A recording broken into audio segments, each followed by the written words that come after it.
Good morning dear students, स्वागत है आप सबका हमारे यूट्यूब चैनल बंसल एकेडमी के ऊपर। स्टूडेंट्स, आज की डेट में हम इम्पॉर्टेंट करंट अफेयर करेंगे जो आपके एग्ज़ाम में आए हुए हैं, और इसके अलावा हम इम्पॉर्टेंट एमसीक्यूज़ भी डिस्कस करेंगे जो आपके एग्ज़ाम पॉइंट ऑफ व्यू से पेपर में पूछे जा सकते हैं।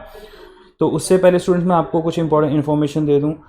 जितने भी स्टूडेंट्स आपके बैंकिंग के या स्टेट के एग्ज़ाम हैं उसके हमारे ऑलरेडी बैचेस चल रहे हैं, ऑनलाइन ऑफलाइन बैचेस चल रहे हैं। आप दिए हुए नंबर पर संपर्क करके पूछ सकते हैं, क्वेरी कर सकते हैं। और स्टूडेंट्स, आपके ऑलरेडी आईबीपीएस क्लर्क की नोटिफिकेशन आउट हो रखी है, एसबीआई पीओ की नोटिफिकेशन आउट हो रखी है। बहुत जल्द PSSB क्लर्क की वैकेंसीज आने वाली हैं, ठीक है। तो इन सब एग्ज़ाम्स के लिए आप प्रिपरेशन कर सकते हैं। और स्टूडेंट्स, ये एग्ज़ाम आप देख रहे हैं कि जो स्टेट के एग्ज़ाम है, स्पेशली जो पंजाब गवर्नमेंट के एग्ज़ाम है, वो इलेक्शन से पहले पहले हो जाएंगे, ठीक है जी। तो आप ये मान के चलिए अभी जो पोस्टें निकलने वाली हैं वो फिर इलेक्शन के बहुत लंबे टाइम बाद आपको वेट करना पड़ेगा उन पोस्ट के लिए। आप इजीली एलिजिबल हैं तो आप प्रिपरेशन अपनी कंटिन्यू रखिए। तो चलिए स्टूडेंट, स्टार्ट करते हैं आज के इंपॉर्टेंट करंट अफेयर्स के साथ। तो सबसे पहले जो न्यूज़ है, ISSF जूनियर वर्ल्ड चैम्पियनशिप। तो ये किस चीज़ की चैम्पियनशिप है स्टूडेंट्स? ये शूटिंग चैम्पियनशिप है। तो इंडियन शूटर्स ने इसमें कमाल किया है, 43 मेडल्स हासिल किए हैं।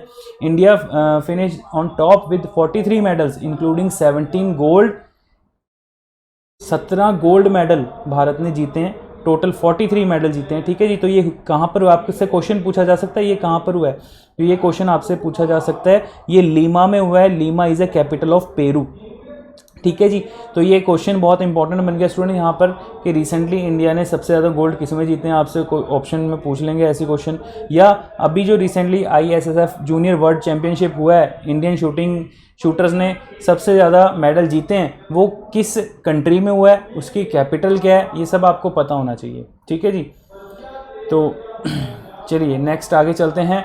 वर्ल्ड स्टैंडर्ड डे 2021, इसकी थीम क्या है students? History, significance, all you need to no.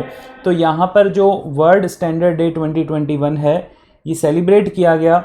आपसे क्वेश्चन पूछा जा सकता है ये कितनी तारीख को मनाया जाता है? हर साल 14 अक्टूबर को ये मनाया जाता है। 14 अक्टूबर को सेलिब्रेट किया गया इंटरनेशनल स्टैंडर्ड डे 2021। ये होता क्या है? फॉर एग्जाम्पल स्टूडेंट्स, जो लोग वॉलंटरी कंट्रीब्यूशन करते हैं लोगों को जागरूकता फैलाने में। इंटरनेशनल स्टैंडर्ड का मतलब क्या है? मीन्स जहाँ पर स्टैंडर्डाइज सिग्निफिकेंस ऐसी चीज़ें ग्लोबली, लाइक ग्लोबल इकॉनमी के अमंग लोगों को, रेगुलेशन, कंज्यूमर्स, इंडस्ट्री, इन चीज़ों के ऊपर लोगों को जागरूकता देना, इन चीज़ों के ऊपर बताना, ठीक है, और वॉलंटरी काम करना। तो ये वर्ल्ड स्टैंडर्ड डे जो है सेलिब्रेट किया जाता है हर साल 14 अक्टूबर को। इस साल 14 अक्टूबर को मनाया गया। इसकी थीम आपसे एग्जाम में पूछी जा सकती है, तो इसके बारे में आपको पता होना चाहिए। आगे चलते हैं स्टूडेंट्स। नेक्स्ट है centre to increase coal production to 2 million tons per day in a week. देखो बहुत इंपॉर्टेंट न्यूज़ है। आपको पता है कि कोल का संकट, कोयले के संकट के कारण अभी जो है रिसेंटली कितने ज़्यादा बिजली के कट लगने लग गए थे। और सबसे इंपॉर्टेंट पॉइंट कि गवर्नमेंट के लिए क्यों जरूरी हो जाता है, क्योंकि आज की डेट में इलेक्ट्रिसिटी पावर जो है वो एक बेसिक नेसेसिटी बन चुकी है, ठीक है। तो इंडियन गवर्नमेंट ने कोल क्राइसिस को कंट्रोल में करने के लिए कोल की प्रोडक्शन को बढ़ा दिया है 2 मिलियन टन्स तक पर डे इन अ वीक, ठीक है जी। कारण क्या है स्टूडेंट्स? जितने भी हमारे ज़्यादातर जो इलेक्ट्रिसिटी कंज्यूम की जा रही है वो थर्मल पावर प्लांट से ही आ रही है, ठीक है। बेसिकली डैम्स, आप कहेंगे जी डैम से भी तो बिजली बनाई जाती है। स्टूडेंट्स, मैं आपको बता दूं कि जो डैम से बिजली बनाई जाती है वो और चीज़ों के लिए, इंडस्ट्रीज़ को जा रही है, ठीक है, रेलवे को जा रही है, तो मेट्रो को जा रही है, ठीक है। तो कई सारी जो हर एक चीज़ जो है आप देख रहे हैं इलेक्ट्रिसिटी पे डिपेंड हो चुकी है। आने वाले टाइम में इलेक्ट्रिक व्हीकल्स आ रहे हैं, ठीक है, 2 व्हीलर 4 व्हीलर्स। तो आप देख सकते हैं कि इलेक्ट्रिसिटी बहुत ज़्यादा जरूरी बन गई है। तो स्पेशली इंडिया, हमारे देश में आप देखते हैं कि ज़्यादातर इलेक्ट्रिसिटी पावर स्टेशन से ही यूटिलाइज़ की जाती है, ठीक है। सो सेंट्रल गवर्नमेंट ने इस चीज़ को बूस्टिंग करने के लिए जो है कोल की प्रोडक्शन को बढ़ा दिया गया, ठीक है। तो ये आपके लिए एक इम्पॉर्टेंट न्यूज़ थी, ये आपको पता होना चाहिए। अब स्टूडेंट्स, कुछ पूरे हफ्ते के हम इंपॉर्टेंट क्वेश्चन आंसर डिस्कस करेंगे जो आपके एग्जाम पॉइंट ऑफ व्यू से इंपॉर्टेंट है। Who has been appointed as a Tunisia first female prime minister? तो बहुत इंपॉर्टेंट है, ये आपको पता होना चाहिए कि ट्यूनीशिया की पहली महिला प्रधानमंत्री कौन नियुक्त हुई है? नजला बोर्डेन रोमडाना। ये मैंने आपको पहले भी करवाया था स्टूडेंट्स करंट अफेयर में, ठीक है। सो प्रेसिडेंट ऑफ ट्यूनीशिया जो है वो है कैस सैदी। कैस सैदी ने जो है इनको ओथ करवाया, ठीक है। ये नजला बोर्डेन रोमडाना जो हैं पहली महिला प्रधानमंत्री, first female prime minister of Tunisia elect हुई हैं। तो ये इंपॉर्टेंट है, आपको इतना पता होना चाहिए।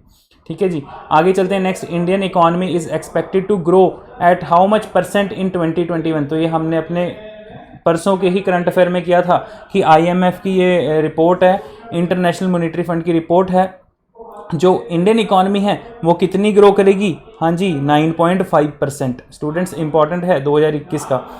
ठीक है, तो ये उनकी रिपोर्ट, उनकी रिकमेंडेशन थी। What is the IMF growth project for the global economy इन 2021। तो 2021 के लिए जो पूरे ग्लोबल इकॉनमी की बात हो रही है, growth projection of the global economy 2021। ठीक है, सिर्फ भारत नहीं, ये मतलब वर्ल्ड वाइड की बात हो रही है। तो यहाँ पर आपका आंसर हो जाएगा स्टूडेंट्स डी ऑप्शन 5.9%। ठीक है, ये आपको पता होना चाहिए कि इंटरनेशनल मॉनेटरी फंड जो है उसने ग्लोबल ग्रोथ के ऊपर जो बात की है, तो यहाँ पर 5.9%, डी ऑप्शन आपका आंसर हो जाएगा। Who has been awarded 22nd Lal Bahadur Shastri national award for excellence. तो स्टूडेंट्स ये हमने अपने कल के करंट अफेयर में किया था रिसेंटली पीछे। ठीक है, कि किसको जो है लाल बहादुर शास्त्री नेशनल अवार्ड से सम्मानित किया गया है, 22वां लाल बहादुर शास्त्री अवार्ड दिया गया है। ठीक है जी, बहुत इंपॉर्टेंट है, आपको पता होना चाहिए, एग्ज़ाम में ऐसे क्वेश्चन पूछे जाते हैं। तो आपको पता है स्टूडेंट्स की एम्स के जो डायरेक्टर हैं डॉक्टर रणदीप गुलेरिया जी। ठीक है जी, डॉक्टर रणदीप गुलेरिया को जो है इससे नवाजा गया है, ऑनर्ड किया गया है, इंपॉर्टेंट है, आपको एग्ज़ाम में ऐसा क्वेश्चन पूछा जा सकता है। Which country will be building a 20 kg lunar rover of for NASA. तो किस देश ने 20 किलो का जो एक लूनर रोवर है नासा के लिए बनाया है, ये क्वेश्चन एग्जाम में पूछा जा सकता है। Answer is students, your answer is Australia. Australia has announced the 20 kg semi automatic lunar rover. तो जो नासा है स्टूडेंट्स, उसके आपको फुल फॉर्म पता होनी चाहिए, national aeronautics and space administrations. ठीक है जी, तो चांद पे जाने के लिए नासा जो है 2026 के लिए एक तैयार कर रहा है, सो सर्च फॉर ऑक्सीजन। तो उसके लिए ऑस्ट्रेलिया ने जो लूनर रोवर बनाकर दिया है, ठीक है जी, ये एक योगदान है ऑस्ट्रेलिया का नासा के लिए अपनी तरफ से। आगे है स्टूडेंट्स, नेक्स्ट है IBHA has been unveiled as the official mascot of the sports tournament. तो जो मास्कॉट है तैयार किया गया है उसका क्या नाम है? FIFA under 17 women world cup 2022। FIFA world cup जो फीफा ने आपको पता है फुटबॉल वर्ल्ड कप होता है। FIFA unveil their official mascot for under 17 women world cup. ठीक है जी, IBHA आपको पता होना चाहिए। तो इसका जो बेसिकली एशियाटिक लॉइन रिप्रेजेंट किया है और नारी शक्ति वुमेन एम्पावरमेंट को शो किया है, क्योंकि वुमेन वर्ल्ड कप है तो यहाँ पर वुमेन वर्ल्ड कप के लिए अनवील किया है। तो उसका सिंबल क्या होगा? नारी शक्ति, और सिंबल है उसका आप कह सकते हैं एशियाटिक लॉयन, बब्बर शेर। ठीक है जी। नेक्स्ट है students, which e-commerce company will provide 20,000 digital devices to under privilege students in India. जो आप कहेंगे जो अंडर प्रिविलेज स्टूडेंट्स हैं, ऐसे बच्चे जिनके पास आप कह सकते हो मोबाइल फ़ोन ख़रीदने के पैसे नहीं हैं, टैबलेट पीसीज ख़रीदने के पैसे नहीं हैं। ठीक है, तो उनके लिए किस ई-कॉमर्स कंपनी ने अपनी तरफ से डिजिटल डिवाइसेस देने का योगदान दिया? Answer is Amazon. तो स्टूडेंट्स आपको पता है कि अमेज़ॉन फ्लिपकार्ट से भी बड़ी कंपनी है। जैसे कि फ्लिपकार्ट को तो रिसेंटली खरीद लिया गया था, ठीक है जी, इंटरनेशनली। तो अमेज़ॉन यहाँ पे आपका आंसर हो जाएगा। ठीक है जी, तो आई होप आपको समझ में आ गए होंगे स्टूडेंट्स। ये कुछ इंपॉर्टेंट करंट अफेयर्स थे, ये भी आपके एग्ज़ाम पॉइंट ऑफ व्यू से इंपॉर्टेंट है, और आई होप आप सब अच्छे से प्रिपरेशन कर रहे होंगे स्टूडेंट्स। इसकी आप PDF फाइल जो है बंसल एकेडमी के प्ले स्टोर से जाके डाउनलोड करें, आपको वहाँ से डाउनलोड कर सकते हैं। ठीक है, तो now we wind up our session. I hope आपको वीडियो अच्छी लगी तो ज़रूर लाइक करें। ठीक है, चैनल को सब्सक्राइब करें स्टूडेंट्स, और वीडियो को ज़्यादा से ज़्यादा शेयर करें अपने फैमिली फ्रेंड्स तक, अपने मेम्बर्स तक। ठीक है, okay students, now we wind up our session. Thank you.